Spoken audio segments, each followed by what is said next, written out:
Welcome, everybody. It's a pleasure to have you, and thank you for Commander Hoffman's introduction, and also to the San Diego chapter of the SNA, who did an awful lot to help put all this together. It's a pleasure to be here this morning. We've got a pretty interesting and very senior of naval officers to join us about a topic that's very, very relevant today, because a lot of young people are making choices about whether to stay Navy or not to stay Navy. I will pass to you that at least twice in my career of a while back now, I was that close to saying this is not what I want to do for a living, especially following a second department head tour as a chief engineer. I suspect there are many chief engineers who probably entertained the same temptation. I see hands going up already in the audience. But at that point, as a lieutenant with a new young mouth to feed, I made kind of a pragmatic choice. But then what really put it over the top was when the detailer called and said, "How would you like to go to command as lieutenant?" And that kind of was the hook that took me all the way through for an additional 26, 27 years beyond that point. What I did ask the panel before we get started, and we talked previously to today, was let's not be glib, let's be candid. Too often, many of these things are all happy talk without the ability to really address the challenges and issues, because they're out there. So the degree to which we can, that is our intent. As you know, in politics, there's the old adage about it's one thing to campaign, it's another thing to govern. Well, frankly, the analogy for us is it's one thing to recruit, it's another thing to retain. And it's that second challenge that we really want to talk about this morning. You remember back in the early 00s, the Secretary of Defense labeled a new statement for all of us called known and unknown unknowns. And that's exactly what many of our people face when the time comes to make a decision about whether or not they will stay Navy. What are the known unknowns, and what have I not even thought about? I.e., for instance, those personal black swans that could hit you right up the side of the head without any forewarning. So this morning, the intent is to take a pragmatic look at what it means to be in and to stay Navy. So it's my pleasure to introduce our panel. As soon as I do that, I'll ask each to provide some opening comments and statements, and then we'll go ahead and get over to the Q&A. So immediately on my right, your left, is Captain Kevin Kennedy, who's PERS 41. We've got Rear Admiral Chris Alexander, commander of the Surface Mine and Warfighting Development Center. On his right is Captain Lex Walker, commanding officer, Surface Warfare Officer School Command. And lastly, all the way to the other side, is Captain Dave Stoner, commanding officer for the Center for Surface Combat Systems. So gentlemen, with that kickoff, why don't we go ahead and start right here with Captain Kennedy, and we'll make our way around. Thank you very much, Admiral, and thank you to SNA for having me here today. It's a great opportunity, and it's absolutely fabulous to be back in San Diego after a hiatus over the last year. So the question is, why stay Navy? And I think we all look to how did we make that personal decision ourselves? When I remember General Zinni, who at the time was in his 31st year of service, when he came to talk to my graduating class at Villanova, said that a career in the military happens while you're planning for other things. At the time, that's obviously stuck with me, and I definitely think it is true. I would say that I have been planning to get out of the Navy now for 23 years. At the time, the commitment for NROTC was 4 years. At the 2-year point, when I was making JG, my roommate and I threw a pig roast in Chicks Beach to celebrate that we were halfway done our commitment. That was 23 years ago. And it has not changed. I have multiple times throughout my career looked at what are the other options, including when I came out of Major Command. What are the other options? What is best for my family? And really what it's come down to me is the opportunity to lead sailors and now junior officers in the Navy. That is, I'd say, was 90% of my decision. The opportunity to work with the wardrooms and the crews that I've had the opportunity to work with. It was about the camaraderie of the surface force, and in particular the camaraderie of that force at sea. 90% of my decision. It was not financial decision. I can give you all the data on why it is a good financial decision to stay in the Navy, but that wasn't the key reason I stayed. It was the camaraderie that we have in the Navy that I don't see in the civilian workforce. And that has really been the key thing that has kept me in the Navy throughout my career. Great, thanks, Captain. Admiral? Yes, sir. And first of all, good morning to everyone here. Admiral Hart, thanks for hosting this. For the rest of the S&A committee, thanks for putting this on. A lot of work goes into hosting these events, and so appreciate you doing this and keeping those connections between the waterfront, senior leadership, and industry. Very, very important. Nick, great job kicking this thing off. And for the rest of my panel, Dave, Lex, Kevin, thanks for being here. I know how incredibly busy you are. First off, got to say, I've got the coolest job in the Navy right now. I am the commander of the SMITIC. My sole job is to improve the tactical proficiency of the surface force. Absolutely phenomenal job, enjoy it every day. So back to the question at hand, sort of why stay Navy? You mentioned, sir, that you had 2 separate incidents as you moved through that you seriously considered getting out of the Navy. Looking back on my career, I'd say I had 4 to 5 times where I was seriously planning about getting out. First one, plebe summer. As a midshipman, I wanted to quit. They wouldn't let me quit. I couldn't find the person to go sign up to quit. That's another story for another time. Post-Divo, I was looking to get out, but came off what I considered the coolest deployment ever. And I said, if I can keep doing that for the rest of my life, I will stay in the Navy for as long as you let me. Post-department head, I had put my letter of resignation in. And I'll come back to that story in just a second. And then post-major command, I plan to get out as well. So what kept me in post-department head, where I had put in a letter of resignation that had gone up through my chain of command, was about ready to work its way over to Surfland, is I was having a number of phone calls. I was contacting all of my friends who had already gotten out. And I talked to my best friend who had transitioned out of the Navy about 4 or 5 years before, and he was working for a large pharmaceutical company. And to this day, I can remember the phone call. And he said, hey, Chris, the grass is not necessarily greener out here. You know, it's not necessarily better on the outside. And then he went on to describe his day. And he had spent the day before in a meeting that lasted 4 to 5 hours with people that he didn't like, arguing about the color of a pill, pharmaceutical company. And there were people that wanted it to be light blue, and people that wanted it to be dark blue, and people that wanted it, you know, and he said it was mind-numbing and frustrating. And then I looked back on my previous 10, 11 years at that point, and I can tell you I never had a day like that. Not every day was easy, but every day was rewarding. Every day meant something, and I went home every single day with a sense of accomplishment that I didn't feel that I was ever going to be able to recreate on the outside. So that, more than anything, that sense of accomplishment, that sense of purpose, that sense of doing something with my life has kept me in the Navy for the last 28, 29 years now. Sir. Awesome. Hey, good morning, everyone. Like my panel mates before me, I'd like to say thank you to Admiral Hart and S&A for having us up here this morning and giving us the opportunity to engage with all of you. I only seriously considered getting out of the Navy once, and that was post-division officer, and ironically went up to SWAS, of all places, to transition out of the Navy. I'm a New York City kid. My wife is a Boston gal, and it seemed like the logical place to make that leap. But when we started to take stock of really what we were doing with our young lives at that point, I realized how much I really enjoyed and valued what we were doing inside of the Navy, that we appreciated the lifestyle.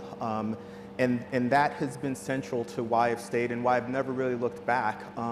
It has worked for my family. You know, for my wife and I, we've always appreciated that wherever we hang our hat, there's an instant family that comes along with that. As we've brought our children into the mix, they have enjoyed what it's represented. So stay Navy, because I believe in what we do and it works really well for our family. All right, good morning, and thank you everyone for coming out, and SNA for putting on this event. So I think that I'm probably in a little bit of a different position than everybody else on the panel, and I will say that I never really seriously considered getting out of the Navy, and I'll tell you why in a minute. So this is a very personal question, right? When we get down to this, and when you're mentoring and you're talking to other people, or when you're considering this, it's a very personal matter, and you really got to think about yourself. And one of the questions that I would always ask people who are leaving my commands is, you know, what did you learn about yourself during this tour? And especially for the first tour enlisted sailors, but even the JOs, and say, what did you learn about yourself over the last 2 years, or for enlisted sailors, many times, the last 5 years? And almost to a person, the response has something to do with, you know, an incredible amount, or in many cases, I'm not even the same person when I arrived. And so this gets me to this decision point of the reasons you joined the Navy are various, right? I mean, they're all over the place. Maybe some people didn't have other options. Maybe some people were being encouraged to join, or to have another serious turn taken in their life, or some just felt it was a family business, whatever. Lots of reasons. Those reasons really tend to diminish when you get to that first decision point. That first decision point is really about, who am I now compared to who was I when I made that first decision? And so for me, when I came in, because I really wanted something different to do. I enlisted at 17, actually went into DEP when I was 16, left for boot camp when I was 17. I just wanted to get out, see the world, do something different, get out of the small town. I didn't want to go to college, didn't want to go to school. That was the furthest thing from my mind. Easy recruit, right? The detailer or the recruiter calls me up and says, hey, would you like to do something different? I said, sure. He's like, well, take this NFQT test. And I said, okay, whatever that is. And I took that, and said, well, you could be a nuke, and you could work on submarines, and here's some money we'll throw at you. And oh, great, signed, I was done. But after I went to sea the first time, and you know, your first ship is always, I think, the most special. You build closer bonds with people on your first ship than you do any time else in your career. And it's sort of that family aspect. And I said, I'm going to do this until I stop having fun, or the Navy tells me it's time to go home. And so for me, it was that personal connection. And so when I mentor people, I really get into the, why did you join, and are you the same person? And how does that fit in your decision? So I look forward to your questions and talking more about that. Thank you. All right, gentlemen, well, thank you very much. If I could remind everyone, in terms of asking questions, if you're an in-person participant, please use the QR code in your program. Just snap it. One of the reasons we're doing that is because of the COVID situation. We're not able to pass a microphone around or share a common mic. If, however, you're vocally robust and you want to get up and ask the question in person, that's perfectly okay too. And frankly, right now, with the low level of deck crawlers, et cetera, out here, it may not be a bad time to do so. So if you've got questions in the audience, please do so, certainly also online. We look forward for those questions coming in. I'm going to give a quick moment before I start a battery of questions that I hope will open up the flow. Let me start by talking about something that's in the press in the last 3 or 4 weeks. You may have read that there are 2 congressmen, Congressman Whitman from the Tidewater area, Congressman Gallagher from Wisconsin, who have put forth language in the next National Defense Authorization Act to basically split the SWO career path, i.e., we'll call them fresh air guys and engineers. Whether or not this will pass, it may just be something of a relatively minor nature to the majority of people on the Hill, and it will fall out. But it shows you, at least as a result of these two gentlemen looking back on the last 3 or 4 years, certainly in 2017 being primary, of how to fix what they perceive as a problem. And I would very much like to ask, certainly the panel, but I'd also open it up to the audience, if there are any comments one way or the other in this regard. So let's go ahead and do that. And I'm not going to go around. I'll let you go ahead and decide who wants to pop first. Yeah, so let me jump on that first. First off, we take everything that Congress says incredibly seriously. And so right now we are jumping on that issue and we're studying it and looking at different aspects of it. In many ways, and I'm going to speak from a sort of SMIDIC standpoint, and then I'll turn it over to Kevin to talk sort of more of the department head, please. From a SMIDIC standpoint, we are becoming more specialized. I've already got 4 separate WTI career paths. I've got an MIW, I've got IAMD, I've got USW, SUW, and I've got an amphib warfare specialty career path. And I don't like to use that term specialty career path, but it is where we take officers, we put them through specialized training, and then we put them into production tours to learn more and more about those fields. So we are slowly becoming more specialized from the warfighting perspective.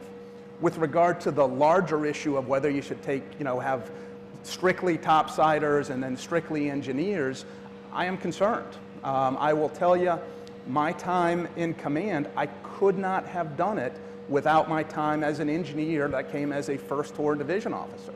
My first job in the Navy was as a damage control assistant on USS Wabash.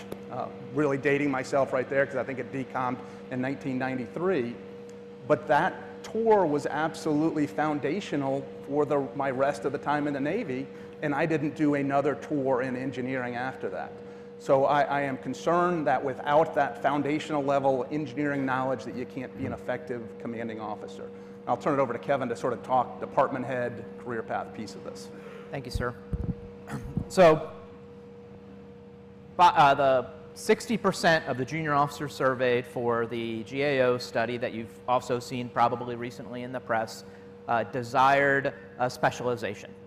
So that's a big number, and as the Admiral said, we're going to study that number because both we have a responsibility to Congress to do so and to the surface warfare officers. Now, we have tried specialization before. So we had the specialty career path. What we found, I think I'd say to discuss, start the entire discussion, to promote as a surface warfare officer, you have to go to sea. That is, we are a sea-going service, and we are a very sea-going designator. So what we found, the issues with the specialty career path about a decade ago was these specialties didn't have a seashore rotation associated with them that supported promotion. So people went in as a lieutenant commander and didn't promote. It became unpopular because there was not promotion opportunity. Any specialization career path that I foresee would have a similar seashore rotation to what the generalist, and I really don't like that word, generalist unrestricted line officers do now. So 4 years as a division officer, 3 years as a Cheng, go ashore, 3 years, maybe Crudez, 3 years as a Cheng on maybe a big deck, go ashore, 2 years as an N4 on a float staff. Very similar to department head, then XOCO, and then major command. That's what would provide competitiveness in a tank, a promotion tank of unrestricted line officers. Why I say I don't like the term generalization, generalist, is because we already do a great deal of specialization. We don't have a set, you are a professional engineer, a professional TAO like the Royal Navy, or you are only a Crudez or only a small boat officer, say like the ROK or Germany. But if you go to a department head tour as a first tour ops, the going in is that you're going to do a second tour ops, second tour PTO like tour. We're not going to say, hey, you were an ops for 18 to 24 months. What do you think about chief engineer? Unless you ask us to do that. It is a special request to go from something that looks topside to something that looks engineering between your first and second department head tours. The same with crew des and amphib. There is opportunity to cross-pollinate, but it's usually at the request of the officer. We seldomly say, hey, you did a DDG, what do you think about an LPD for your second tour? Our going in is to, at the department head level, to specialize in something that is kind of topside or something that is kind of engineering, something is kind of crew des, DDG, CG, LCS, something is like amphib, LCS, amphib. LCS kind of have some crossover in both. So I'd say that's our going in. As we study this, and I had an opportunity to talk to the Waterfront on Monday, it seems like there is some desire, but it's really post-department head. So after I've really enjoyed my 3 years as a chief engineer, is there an opportunity for me to just stay in engineering? Now, we don't have, that's not a set path, but there is that opportunity now. If you came to me and said, hey, I screened for XOCO or XO afloat of a CG or LPD, but what I really want to do is stay in engineering, well, I would say, okay, we'll list shift you over to CVN, LHA, LHD, OXO, or DCA, and then we have opportunities on afloat staffs and N4-like things. So the opportunities are there right now. They're not formalized, maybe they're not formalized in the same way as the Royal Navy or ROK or Germany, and that's really what we're looking at. I'd like to take a swing at that from a little bit of a different perspective, and it's really, is this a discussion about, do engineers need to do only engineering, or is it specialized versus generalist, right? And I agree with Kevin that I think the term generalist is really not true. I think we really have to approach, are we preparing people to be successful for the tours that we're sending them to do, right? Not making them do the same job over and over again. And so as a trainer for combat systems, we think about this a lot. The pace of technology, right, doesn't really guarantee that when you go back to sea, even if it's in a similar job, you're going to be operating the same equipment, the same baseline, facing the same mission set as you did before. Right, so I think this notion that you're going to continue to just evolve into this job and it will be everything you've experienced before is probably not true. And we see this certainly in enlisted training. Most chiefs going back to ships are not operating the same equipment that they grew up on as a seaman to to an E5. It's a different baseline. It's a different hardware configuration, and so I think if we focus on how we are preparing you for the sea tour you're about to do, we're going to get a better result. And I think we are moving that direction very rapidly now, using the surface training, advanced virtual environment, STAVE. We're able to prepare people for the unique equipment that they're going to see, and I think that's going to overcome some of the ideas behind wanting to specialize only. Thanks. And I'd just like to add, just to echo what Admiral Alexander said, if you think about command at sea being the pinnacle of what we do as a seagoing service, being in command of an exquisite warfare system, in order to fully utilize that asset, utilize that warship, you need to understand it from stem to stern and from keel to the top of the mast. And you can't do that if you don't know what everything below the waterline does for you and how it affects your ability to fight that system. So. All right, gentlemen, let me follow up with a question that I've got from the audience. I think we covered it in the main, but there may be a nuance here or two, and I'll let you address that if you see something different.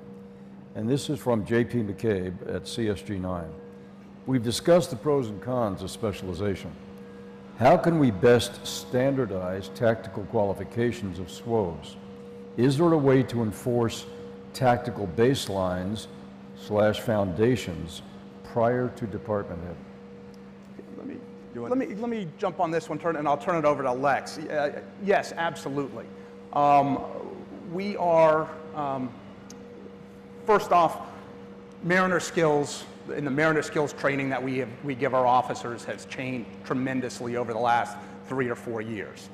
We have added courses, we've added hours, we've added buildings over here. And what that has done is freed up a lot of time at our advanced division officer course to improve our maritime warfighting training and to bring that in earlier into a career path.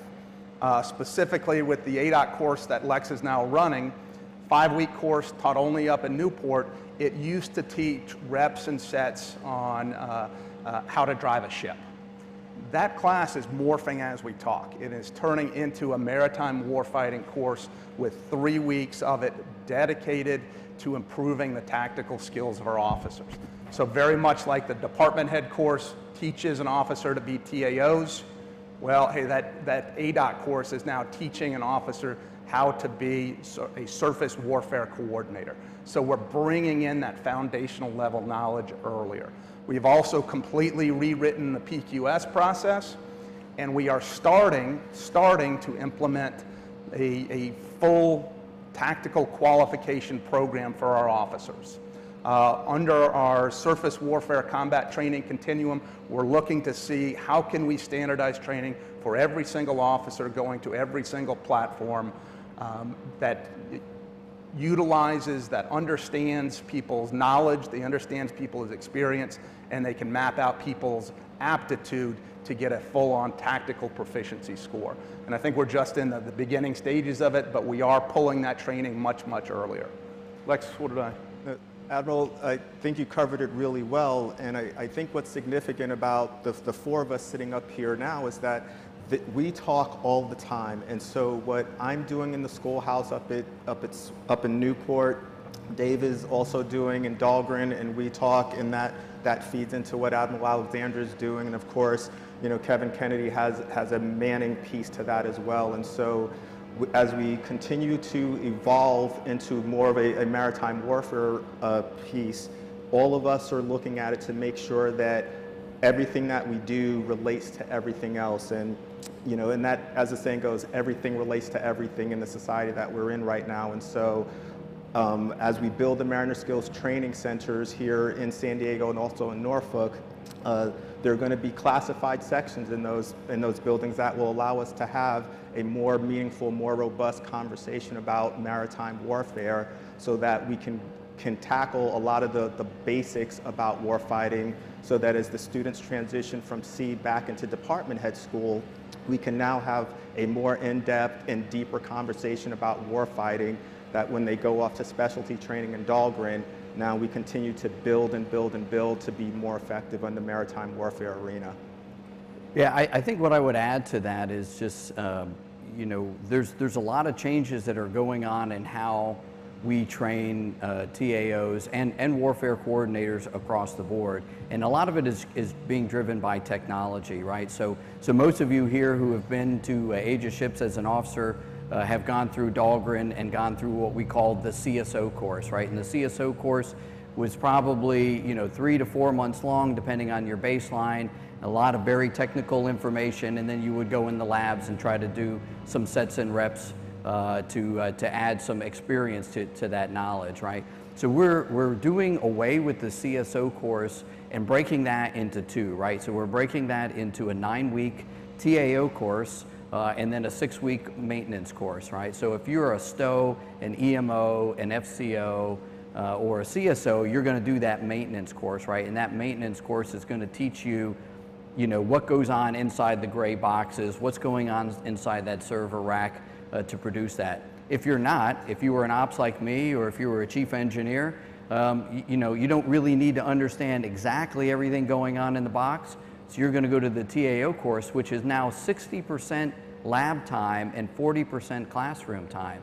So we went from having about a dozen opportunities to sit at a console, some of those as the TAO, to now close to 100 opportunities to go into the lab and to say, we just learned about this threat, we just learned about this TTP, let's go into the lab and let's see how that actually plays out. So that's happening in Dahlgren right now. And in the coming years, here in San Diego and in Norfolk, we're building some additional virtual trainers that most of the first tour department heads and a lot of the FCOs and trainos won't go to Dahlgren. They'll come to Norfolk or San Diego trainers, and they'll get that training right here on the waterfront, right? So we're pivoting away from the traditional equipment in the schoolhouses out to the waterfront. And so the experience of a TAO student in several years from now is going to be drastically different than it is today. So baseline 9 and the Flight 3 DDGs and baseline 10 when that arrives, that's how that training is going to be done. So a lot more hands-on and a lot less in the classroom. Kevin, anything like that? Let me go ahead and good, please. Sir, good morning. Mark, Ricky, hopefully everybody can hear me. And to the panel, I find this a very interesting and probably a very important panel in reality. And the question that you asked about engineering training and specialization between, let's say, combat systems and engineering at a different level. One thing that's concerned me for a while, and this will get to my question, I'd like to give a little more context, is are we really looking at how we optimize the surface Navy to fight against the peer competitor? Are we at the end of the day going to have the most capable combat system and ship crew training to deliver that the fires and the warfighting capability we need? I like to call that the clean sheet. I think we look at this from many different aspects. Sorry. I think we look at this from many different aspects without the context of what's going to make us the best warfighting machine out there to defeat hypersonic weapons, to defeat Chinese or Russian threats. So in the context of stuff that I've seen, there's a lot of social baggage that goes with this too about whether we do both. As combat systems in particular, but engineering plans too, have become ever more complicated. And what I think has led to us in a great extent doing the specialization that we have. And a quick tangent, I mean, I think SMITIC and all the initiatives on the combat system side, including a number on the engineering side, have been fantastic. I mean, we are so far ahead of when I retired in late 2006, retirement date 2007. I can't tell you how proud I am of that, but again, I'm not sure it's being done in the context of, are we optimizing? Because if we are, then I'd like somebody to show me that more time in fighting combat systems, more time in engineering to maximize the great use of both of those is not in fact the optimal way to achieve that objective. Rick, thank you very much. Again, because of the mechanics of the way we're set up, regrettably, you will not have been heard online. So let me see if I can encapsulate the question.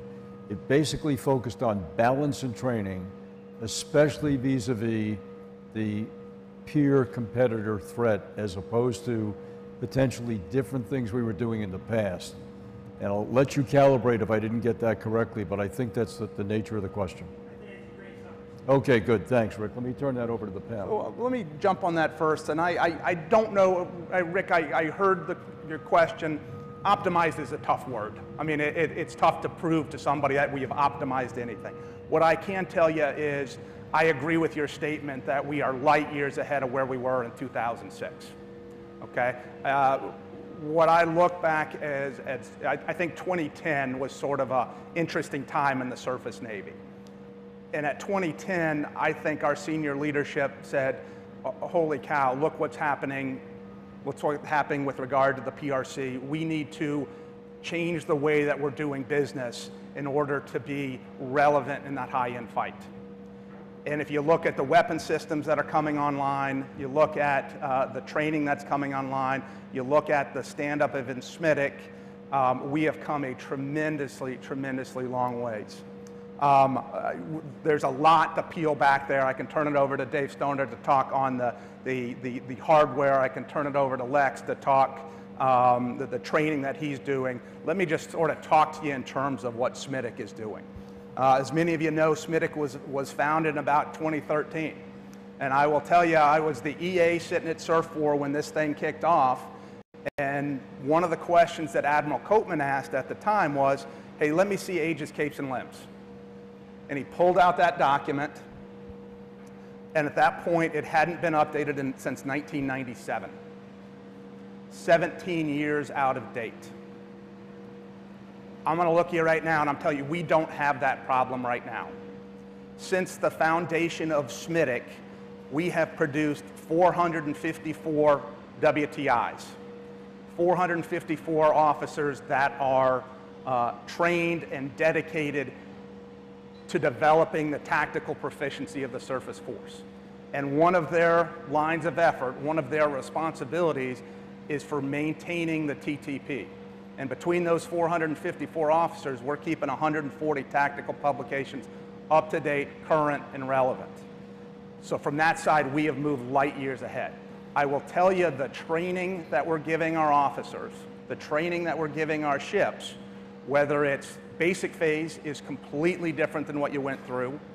The advanced training that didn't exist when you were still in uniform, that's the SWATs that we do for our ships, and the COM2Xs are completely different. Real quick, and this may get a little technical, underway on Samson for COM2X. We're out there to do a IMCON drill. We get the word to set IMCON. It's followed by 27 line item modifiers. So we literally turned everything off, turned it right back on, and patted ourselves on the back for being combat ready because we could set IMCON in a minute and a half. Fast forward just 8 years. Our ships get underway, and as part of COM2X, will operate in complete emissions control, complete emission silence for 7 or 8 days straight. We are preparing them for the high-end fights. Dave, or Lex, go ahead. Yeah, so I think, to answer your question, absolutely, right? So the national documents that drive our strategy, that drive our policy, are crystal clear on what the threat is and where we're heading, right? We have made significant changes, and including adding a lot of planning capability into our courses, right? So understanding the threat, planning to the threat, understanding where the technical capability comes out of our systems, and then how do we apply that, right? So right now the acquisition community is in this moving towards a continuous development, continuous insertion mindset, and we follow that with a continuous training mindset. So as we make small modifications to the systems to overcome the threat or to employ some offensive capability, we're quickly rolling that into the training environment so that we're maximizing our capability. We are looking for every ounce of tactical capability out of the system because the margins are not what they used to be, right? And the trainers and the way we train now provide sets and reps to really build confidence in our competence to fight and win, right? And so those of you who may have gone over to the SEAT trainer yesterday to see what capability that brings, you understand what that is. If you haven't been over there, please see James Worley in the back. He's my dead OIC on the waterfront here in San Diego. He'll get you in there and you'll be able to see the quality of training that we're providing is just eye-watering compared to where it was a few years ago. And it is laser focused on the threat. I would also like to add that we are very much plugged into the fleet today. We do weekly intel briefs with our students. We also consistently engage with strike group commanders, fleet commanders, and ship COs to talk about what they're experiencing out in the fleet today so that there's a currency of information about what's being seen forward. We're also investing in individuals. You talk about being ready for the fight. As a force, we're doing warrior toughness now at boot camp, all the way up through our major commanders to talk about not only how to prepare a combat system, but how to prepare the human being to be as effective as possible in combat. So we're taking a look not only at the systems, but also at the people and the human nature of warfare that's really tough to get after as well, to try to be as comprehensive as possible about addressing the myriad threats out there. All right, gentlemen, thank you very much. Again, anytime someone is so inspired and inclined, if I see that hand go up, you'll certainly get precedence, and I will make sure that I listen carefully and try to summarize your question as best I can. But let me turn it back a little bit more to the human relations and the cultural side of business, and I have a question, and I apologize if I mispronounce your name. Kyle Craig or Craigie, based on the data we have to date, what are the top few reasons people get out, and what are we doing to remedy that, if we can at all? Top reasons people are getting out. Most of the time, I have a common theme in resignations. I really enjoyed my time in the Navy. but it is not the way I want to be a mother or a father. The amount of time a career in the Navy would demand is not how I want to be a mother or a father. And the other portion of that theme usually is I don't want the Navy to change. That's in that specific portion. So it's not the quality of life on the ship being the biggest factor in that determination. It's just the amount of time spent away from home. That is a hard one to get over because we are a seagoing service and we go to sea in defense of the nation, and we do it a lot. So we want the quality of life when you are home to be as good as possible, and I think there's a lot of things we can do there. But when it comes to going to sea, we will continue to go to sea. And that's probably the number one dissatisfier, or I would even say number one reality of resignations. We may hear it from women more than we hear it from men, but I would say that family planning is a question I get from all officers. Admiral Alexander and I talked to the first class mids last February, and I received that question from a male first class midshipman. What is the path to family planning for me?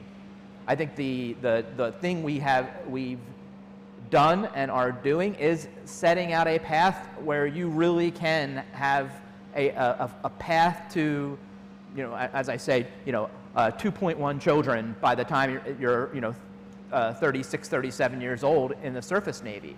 And I tongue-in-cheek say that, I have a poem for that. Post-divo, find a spouse. Post-department head, 2.1 kids and a dog. I say that kiddingly, but that is a real path, and that is not something that the other communities have.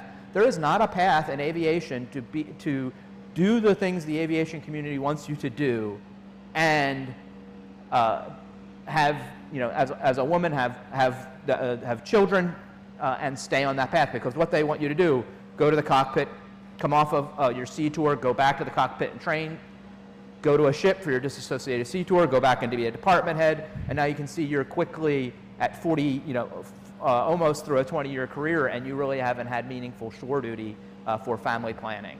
So I think that's the number one thing we are doing, is looking at a viable path for family planning for our officers, male and female.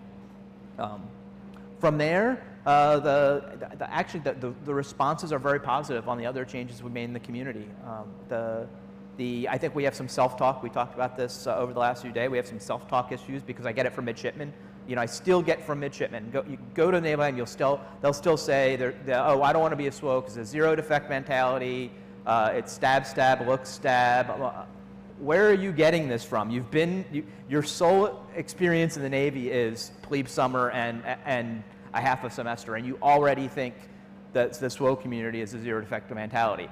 If it was a zero defect mentality, I certainly would not be here today. There is no doubt. And my experience with other communities is we are a more user-friendly community than aviation or submarines. My last two deployments were on the aircraft carrier. It was, the squadrons are not kinder or gentler to the lieutenant pilots. I think it is a great time to be a SWO. I think that we do go to sea, and that is a impediment for some people staying in the Navy, and I don't see, and I think it will remain being an impediment. So so the question I think out there is, do we have a retention problem in the SWO community? And Kevin has the numbers, and I'll turn it back over to him to talk the numbers. From my perspective, I didn't see it. So before this job, CEO of SWAS, and one of the things we monitor pretty closely is the number of department heads, the number of students showing up as department heads. I think we were putting through about 60 to 70 more department heads per year than we were in 1999. And what's more, in 1999, when I looked at my class, I think there were 60 other students in there at the time, and I looked to the left and I looked to the right, a good third of that class was LDOs. And we had to go out and draft LDOs to fill in the SWO department heads because we couldn't retain those department heads in sufficient numbers. When I was heading out to the fleet, and the notional department head timeline is you do 18 months and 18 months.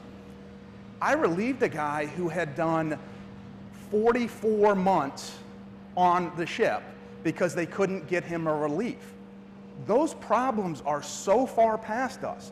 Our department heads are doing 18 and 18 almost to a person. I mean, I'm sure there are some individual cases where people go a little bit longer, a little bit shorter.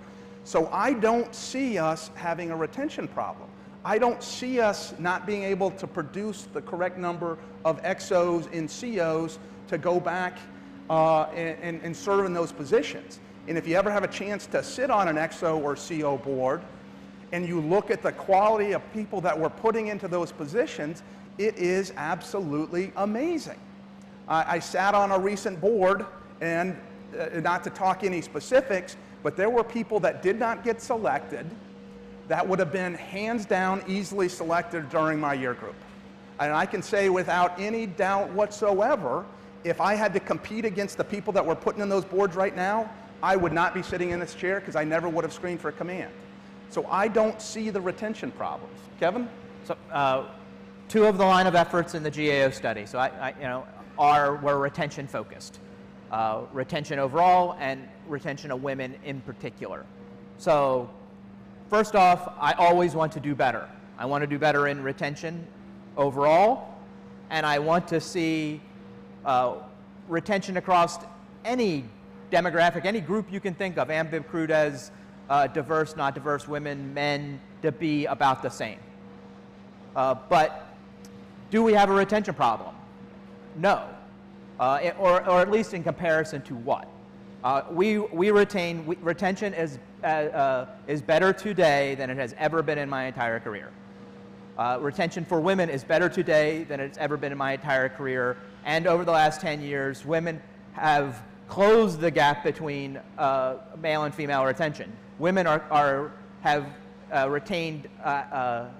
increased in retention greater than men have increased in retention over the last decade. If you look in the GAO study, it looks at the last 25 years and kind of data in aggregate. However, if you look at, say, the year groups 94 to 99 and compare them to the last 5 year groups, there's a big change in retention for women. It's about 7% better, and in men about 5% better. So these are all good news stories of retention in the surface fleet. And in comparison to what? Who should we compare our retention to? We're not going to keep 100% of the people who graduate from the Naval Academy, nor do we want to. Right? Some people are going to go and do other great things in the Navy. About 17% of our officers go and do other great things in the Navy. It's important for us to have intelligence officers and cryptologist officers who understand the surface fleet. That is important. It's a cost on me and cost on us to train those officers, but there's a enterprise win in those officers staying Navy. Compares to some of our civilian, IBM to Apple, well, they don't have anywhere near the retention across 5-10 years that the Navy does. To the other unrestricted line communities, in the GAO study, it said that we retain the worst through 10 years of service. Well, that's absolutely true. We do, but we also have the smallest commitment. We're the only service that you can lateral transfer at the 2-year mark, and some people do, 2-3 years. The submarine communities, you're really committed to about 6 years of service, nuke school plus a tour, and aviation at 6 to 8 years after pinning. So a little apples and oranges, but through department head, we retain better than submarine officers who, oh, by the way, make $1 million more in a career than we do. So, about a handful of percentage points. We do retain a little worse than pilots. However, again, they have that 10-year commitment, and there's a bit of a psychological thing. Once you get halfway done your career, think of getting done your department head tours, because that's really the same time place they are in a career, and saying, well, I'm just not going to stay to 20, even though I already did 10 years. So it's a little bit different there. But I think the bottom line is that we are retaining more officers today than we have in my entire career, and we are assessing a lot more women, about 3 times the amount of women than just 10, 15 years ago, and we are retaining them at a higher percentage. What would be my goal is that we close that gap between men and women. I want to see a statistically, not to geek out, statistically insignificant difference between those retention points. What are some other things we're doing? The biggest thing right now we're trying to do is one about going to command. This isn't now even beyond staying in the Navy. I have discussion with female officers who screen for command, and we have that 4-year time period for family planning, a good solid time for family planning post-department head. But let's be realistic. You can't just say, okay, this month I'm going to get pregnant 9 months from now, and then that's not how it works. And sometimes you run into that XOCO tour. So we want to provide an opportunity for those officers to delay that 06 promotion, so that looking down, so we can delay when they get into XOCO to get a little more family planning time there. And we're asking Congress to give us the authority to do that. We're getting very positive responses, but it's going to take a little bit of time to get, Congress, it needs to be written into the National Defense Authorization Act. And that is in a little bit of response to the Career Intermission Program, which people may be familiar with. And the negative feedback I've gotten on a Career Intermission Program is, oh, so you want me to, I'm not of value to the Navy while I'm pregnant, so you want me to get out and do that on my own time, and then I can come back in. Certainly was not the message or the intent of that program. But we like the delay the promotion, give you more time for family planning, and stay on track option better. I'd like to add one other piece, the diversity piece of it. I was really fortunate that on my first ship, my first commanding officer was a black man. And I didn't appreciate at the time that the mental model that provided, that I could do that. I didn't realize the significance of that then, but I do now. Now, of course, there still isn't enough diversity, particularly as we get more senior, but the fact that we recognize that there's a challenge there is the first step to addressing challenges and making things better. And we're talking about it, we're trying to figure out ways to be better, to be more inclusive, to have more equity, so that when anyone looks up and out at the leadership in our Navy, that they realize that there's someone they could be like. I often say when I'm mentoring some of my junior sailors, there's significance for when we land a brow overseas. So when you land that brow, there are a couple of interactions that take place. There's a macro interaction, state on state, Navy to Navy, things like that, but there's a micro interaction as well that happens people to people.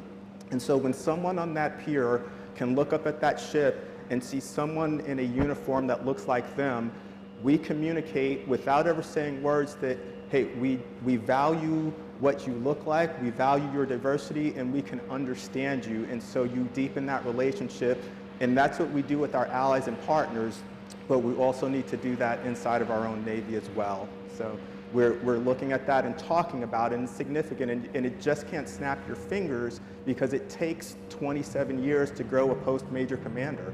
So what we had, the one thing, the diversity, accession, and retention, I went to the ship selection last February again, and 35% of the officers walking across the stage were diverse officers. About 30% were women. 54% of division officers now today are either diverse or women. You are a sailor in the fleet is more likely to be led by either a diverse officer or a woman than they are a white male non-Hispanic officer.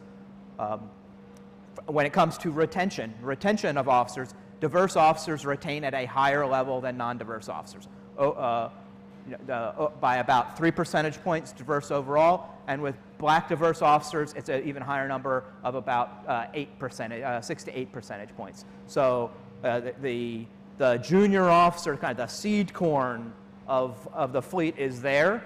Now it's retaining and promoting and building the senior leaders that we want in the fleet, that have the diversity, equity, and inclusion that we desire for our Navy to represent the American people.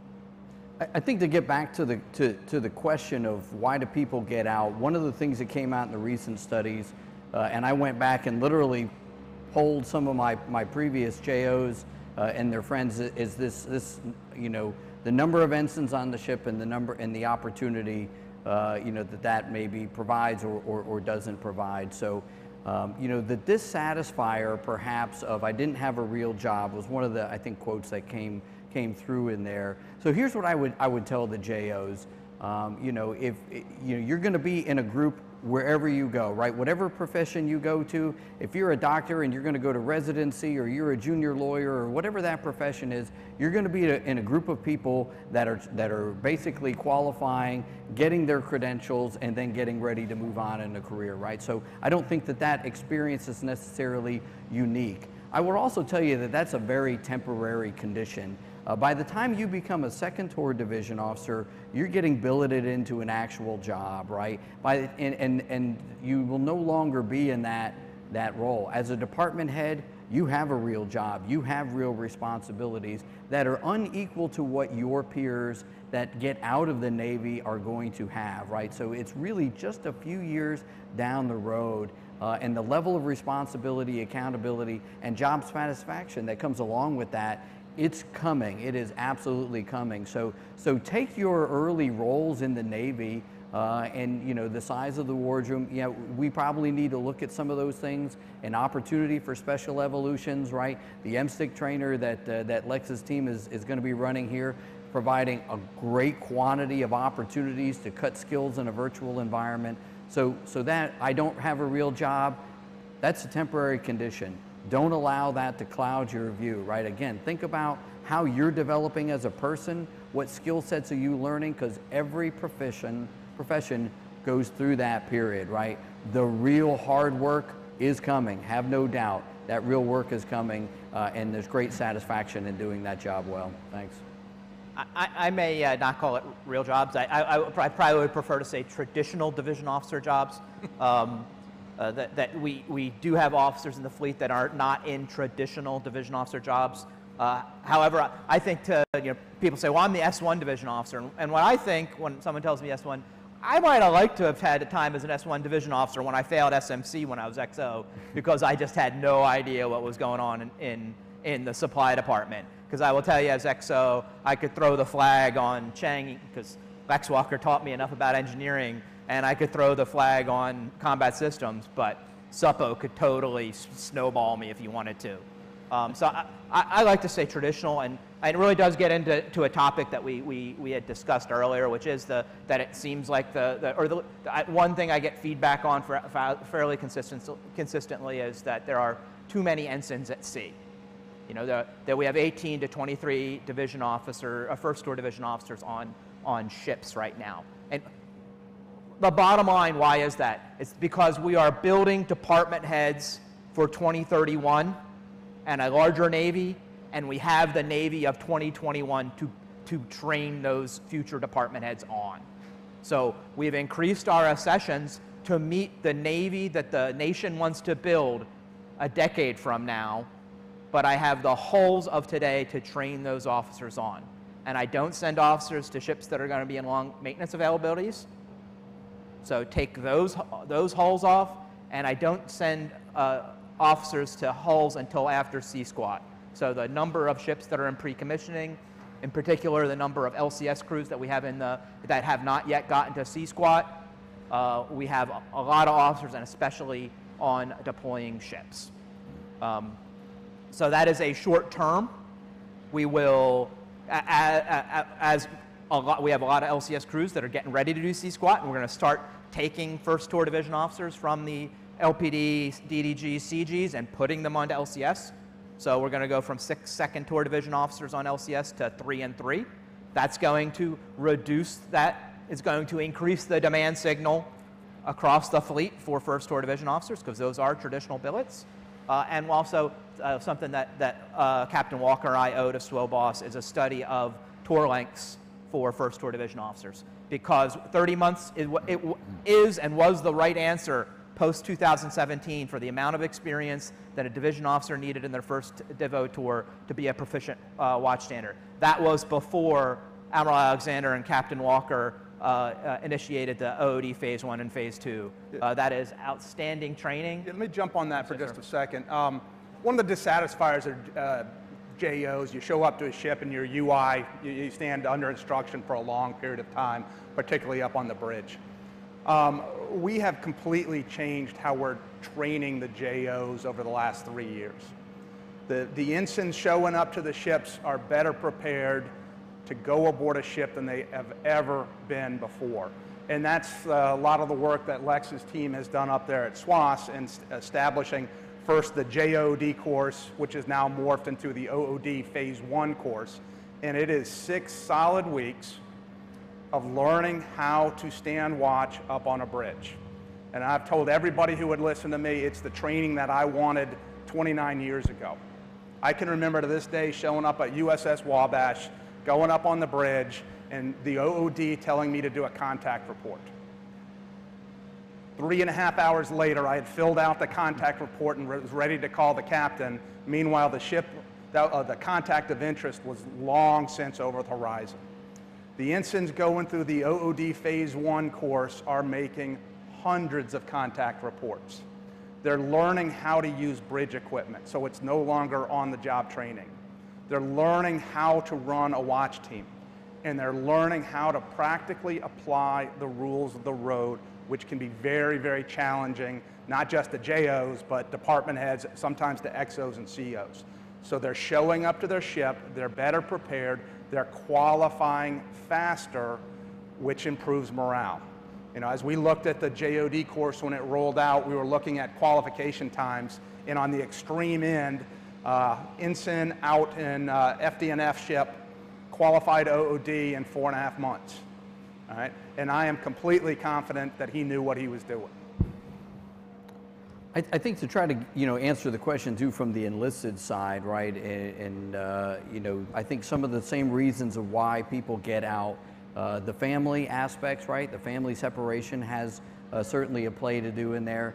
But I know for me, when I made the conversion from enlisted to officer, at about the 9-year point, part of it was I was looking for more opportunities, right? And I think this is true in our junior enlisted sailors as well as our junior officers is, this feeling of, okay, I've done this, I've got my initial qualifications, I've worked through all the PQS, and now what, right? What am I going to do more, or is it just going to be doing more of this over time, right? So what I would tell you is, if you look at what the Navy is doing from a budget and a futures perspective, there is a lot of new stuff that is coming to the Navy, and almost all of it is in surface warfare, right? When we talk about unmanned vessels coming that will be part of groups that will likely be controlled or interacting with surface ships, new classes of ships that are coming with different manning mixtures. I mean, even now LCS is a different training and manning structure than most of the other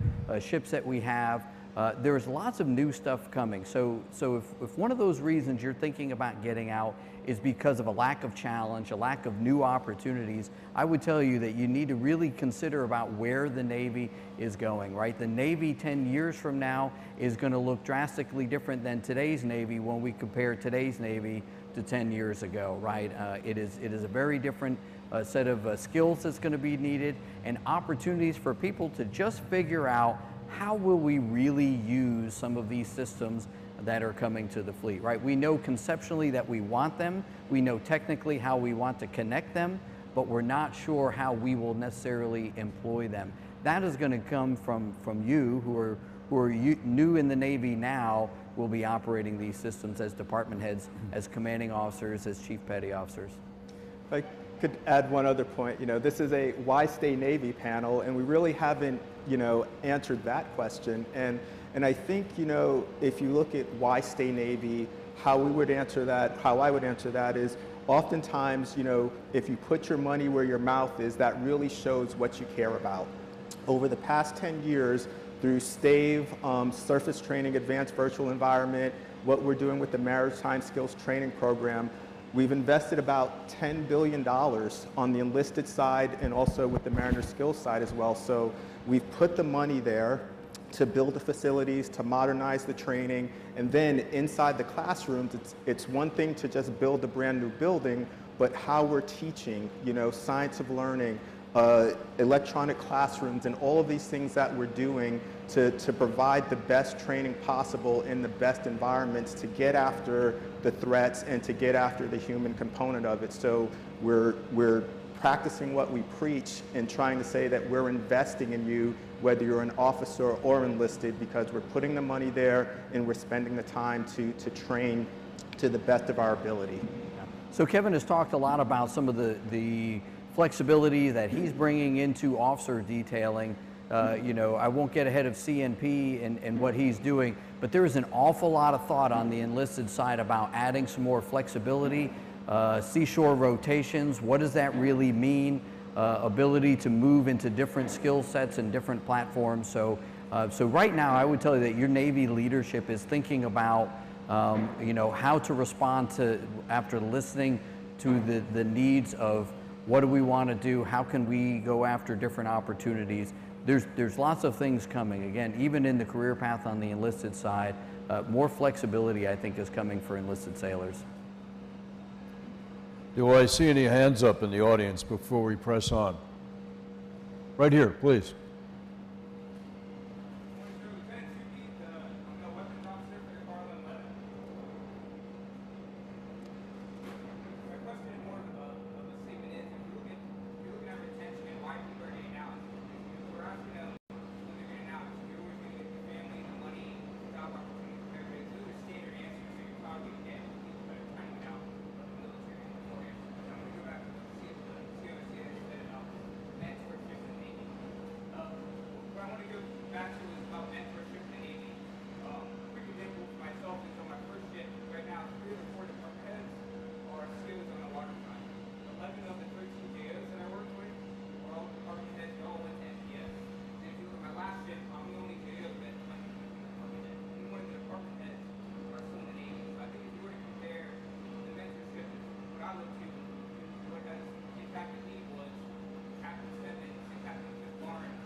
Good, thank you very much.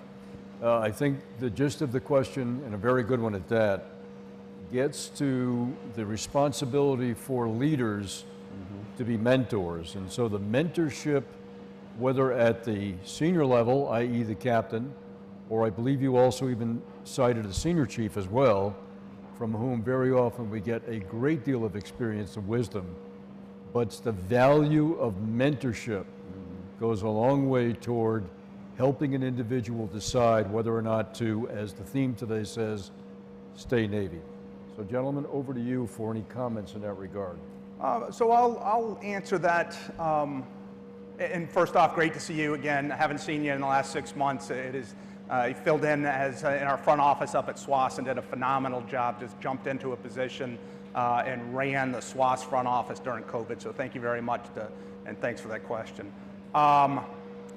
So you're hitting on sort of a well-known issue. And Admiral Hunt, who's sitting back there, taught me one thing as an EA. And he said, successful ships are successful because they have great leadership. All right, and the converse is also true. Mentorship is part of that leadership. And it comes very naturally to the great leaders. And you see it sort of build upon itself, and you see the good ships get better and better and better because of the mentorship, sometimes formal, sometimes informal, but the ability to reach out, the ability to sit down with an officer or a sailor, make a difference in their life every single day. And what you're hitting on also right there is one of the reasons to stay in the Navy. I guarantee that if you choose to get out of the Navy, choose to go do something else with your life, you're not going to see that formal and informal mentorship, both above you and below you, that makes the Navy so successful. So here's what I would say, and I thank you for bringing that up, that very personal aspect that I hit on earlier, right? So you kind of, if I heard you correctly, we're kind of telling the tale of two different ships, right? One where lots of people stayed in, lots of people were energized, lots of people went on to be successful, right? So from my department head time on Kearney, now Vice Admiral Boxall, 5 of the 6 department heads he had at one period all went on to major command, right? So you say, how does that happen? Well, he's a great leader. That's how it happens. And then sometimes people find themselves in the other side of the coin where they're not really getting that mentorship. So this is a challenge. Be the leader that you want to be led by, right? If somebody has taken some time to invest in you, stay Navy, because your ability to impact other human beings is real. It is positive. If you choose to spend the time with your sailors, right, whether that's a chief, senior chief, JO, captain, if you're spending time investing in your sailors, they're going to respond to that. You will have that opportunity at every step in a naval career to continue to reach out and to help other people along. If you're hardwired to help other people and to bring somebody else along into the position that you're in now, this is the organization that will never leave you wanting for an opportunity to help other people. And I would offer, one of the hardest forms of leadership is peer leadership. And so there's an element to that as well. Kevin and I came from the same second tour department head wardroom together, where there was a real sense of esprit and camaraderie, not competition. And what that enabled us to do was grow and to influence each other, to lead each other, to develop each other, and then we could do that with our peers, with our subordinates, and even cross-pollinate. So if there were issues about operations that maybe as the chief engineer I didn't have a beat on, I would send them to Kevin, and he could lead and mentor, and vice versa. So it's not only up and down, but it's across as well. Any other comments? Gentlemen. I saw another hand up, I believe. Did I not? Okay. Yeah, go ahead, Rick, please. Well, I just wanted to ask, on the study that you're due out to the provost and some of the great training that's happened, I just want to know in the context of other opportunities that young first tour division officer is going to be able to do, for example, either engineering or combat system additional watch qualifications, but maintaining the full 30 months would give that officer, because of the great training they would have had less, they now have more time to do other things to build those proficiencies. Okay, thank you. I think that was as much a comment as a question, but some helpful calibration with regard. Actually take that into consideration, or just the better training on whether the pipeline should be Okay, got it. The question has to do a little bit about pipeline, the great training that's being provided, and whether or not that's exactly taking hold. Is that So I would, Kevin? Junior officers today are being provided better training, hands down, than I received in 6 months at Swastock as an ensign, which really was 11 weeks of Swastock and then some filler BST. It felt like to me to get to 6 months to justify a PCS move. The 30-month, the additional 6 months was specifically added post-collision because we needed more seamanship training. If we needed 30 months then, before we had this outstanding training, I firmly believe we need 30 minus something now. What that X is needs to be a data-driven decision based on the OD proficiency that Lex sees in his students.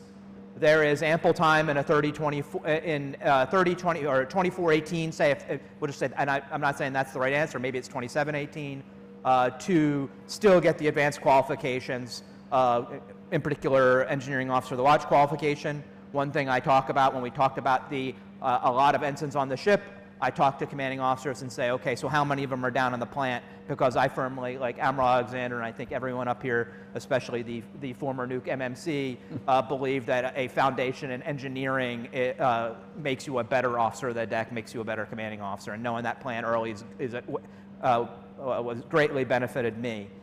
So there's time to get that EL, and in that second tour, time to get something, you know, a warfare coordinator like qualification. Coming out of now, the ADOC training, where they're actually now, we are now doing dedicated tactics training prior to the second Devo tour. So I think that not only is there time, if we take a little bit off to take it off because they're getting outstanding A++ training at OD Phase 1, I think that time is there to get to gain the proficiency across all the requirements of surface warfare. Yeah, and real brief, we ask our officers to do a lot. And there are a lot of career milestones that our officers have to get through to be sitting up here with these folks. And so freeing up even a few months can make a tremendous difference in flexibility that allows Kevin and his team to work through some of those career milestones. So SOBOS has essentially asked us to look at, hey, what's the right balance? We went to 30 months after the collision, as Kevin said. We felt like we needed more underway time. Okay, we're given more training right now.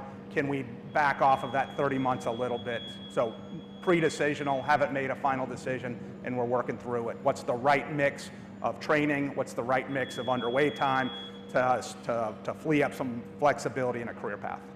And certainly Admiral Alexander quite often asks me, how do we grow more warfare tactic instructors? Yeah. And part of that is if we get a little bit more time ashore between rolling from second Devo tour and having to report to department head school, I have more time to do many things, including have a WITI tour and perhaps graduate education in that same block. Yep. And then we send an officer to department head school who's a WITI, and has a grad ed, which is very popular with our post division officers. Good answer. I'm going to call an audible at this point only because, as we should have, we focused on why stay Navy. And maybe as the only one up here who's got a little bit of experience on the other side of that threshold, let me just take a minute to talk about what you might consider and or face should you choose not to stay Navy. And having been in industry now for 17 years, and again, I came in at a relatively senior point, but I work for a company that has actually eclipsed the size of the U.S. Navy, now 355,000 people. Needless to say, a company of the sort that I'm with is very heavy loaded at the junior end. And then it's a very significant and narrow sweep to the senior end. The bottom line is when we hire people at the junior end, they are not working 40-hour weeks. I would say on average it's 60 to 70. There are surges that make that even more. Weekends are not necessarily sacred. So we'll start with that. Number two, there's always the pragmatic questions about, well, I'm going to make a pile a lot more money. There are those who are precocious. We read about them in the press, but the fact that you read about them in the press means that they are rare phenomena.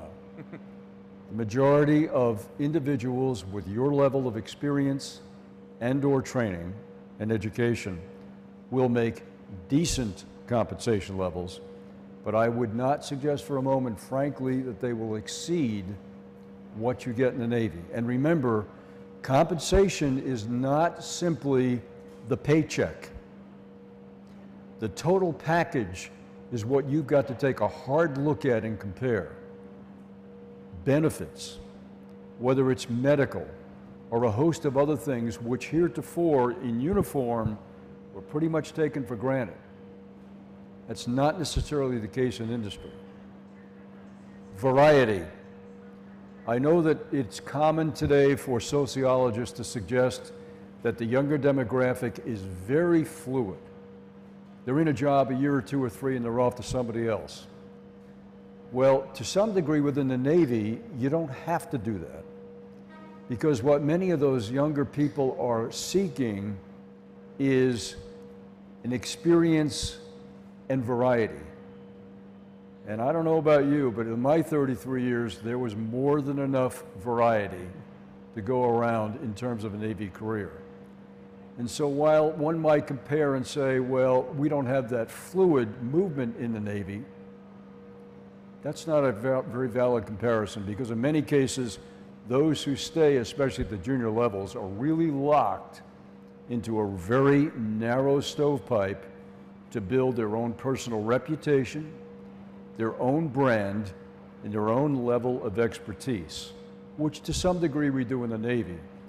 But there's nowhere near that opportunity for horizontal spreading of the wings to seek a lot of other opportunities. And so the bottom line is, you've got to be able to, whatever level you're at, take a very hard, unvarnished, open-minded view of what is on the other side of that threshold. Because I think it's very important that you crank that into your calculus as you make that decision. And I thought, while it was not something I wanted to do and take up valuable panel time, that is part of the conversation I think we need to consider based on the theme of today's panel. Are there any other questions from the audience? I'm going to ask each of our panelists to make one final comment before we wrap up. We've got about 6 minutes left. So let me go ahead and start with Captain Kennedy. Is there any loose ends that you'd like to cover? I think and I'm thinking back to the GAO study and the tremendous conversation we're having around the GAO study. Though it perhaps is, it's difficult conversations to have, I think they are extremely valuable, and they're making us better. And that's what I think we all want, is to be a better organization. And certainly Congress exists to make us a better organization. So I thank you for the conversations we already had, and I look forward to more in the future. My email's in global, and and just from Monday I got a, hey, I didn't want to ask this question in front of everybody, and I love to get those emails, and I always respond, and if there's any engagement like that, please let's have the conversation. Thank you. Admiral? So when we started off this panel, you gave the little blue story of why I stayed in the Navy. I want to walk through a couple of other reasons I chose to stay in the Navy, and some of them have been touched on. You just mentioned this one. The pay's pretty good. Pay is pretty good when you compare it to what people are actually making on the outside. The retirement benefits are amazing, out of this world, what you get in retirement, and you need to consider that as part of your calculus. The healthcare benefits are phenomenal. Even if you didn't have a retirement plan, it is worth it to stay in the military because of the healthcare benefits alone. And I would say that shouldn't be anybody's reason, but it should be part of your calculus. Travel opportunities are out of this world. I can say in my 28, 29 years, I have visited no less than 35 different countries. All right? I think many people out here could surpass that number easily. I have been to places that there are no possible way that you would ever go if you weren't in the military, and that's pretty cool. You get the opportunity to work with great people. I would put the folks that you're going to work with in the United States Navy above anybody else. You get a chance to do something important every single day and make a difference every single day. And finally, you get to be a chance to be a part of a phenomenal organization. Right. I would just offer to everyone out there, as you think about your career and where it's going, all of us here are available to you. So if you've got something where you're scratching your head because you don't understand, or beating your head against the wall because you're frustrated because you don't understand, reach out. There's a part of us that needs to reach down to you and facilitate those questions, but don't spend too long not understanding your environment without asking the question and asking for help or guidance. I echo what Kevin and Admiral Alexander said. It's a wonderful lifestyle. If you treat the Navy as a lifestyle and not just as a job, it will give back to you tenfold, and that's why I keep doing it. Yeah, so, you know, I think a lot about family. So I've been married over 30 years to the same woman. She is a saint. 4 children, 9 going to 10 grandchildren here in a couple months, right? So I'm leaving them a better world than I got. My first deployment under the polar ice cap, tracking Soviet submarines, right? I felt like I was making a difference even though I was in the engine room. The world we live in today is increasingly more dangerous, and there are those who would seek to make it unstable. I'm going to make a difference with what I do, right? So JFK asked not what your country is going to do for you, but what you can do for your country. Those words are still true. You know, those were words spoken in the days of the Cold War when things were a little unsettled, and here we are again in 2021. The world is still unsettled. What are you going to do with your life? And I can tell you, I can promise you that a career in the Navy, you can make a difference to other people, you can make a difference in your country, and you can leave a better world behind for your children and your grandchildren. Thanks. Well, thanks very much, first off, to our audience today, both those of you who are live in person as well as those of you also alive, I might add, but here virtually. Thanks to the SNA for sponsoring and particularly targeting this subject matter and allowing us the period of time you did to cover it. There's probably nothing more important to our seed corn than ensuring that we provide them the very best perspectives on why Navy is so important. And of course, lastly, to our distinguished panel, they were candid, they were straightforward, they shared an awful lot of personal vignettes which go a long way toward making very clear why they stayed Navy. Our next event is in a little over 10 minutes at 09:45. Thank you again for everyone.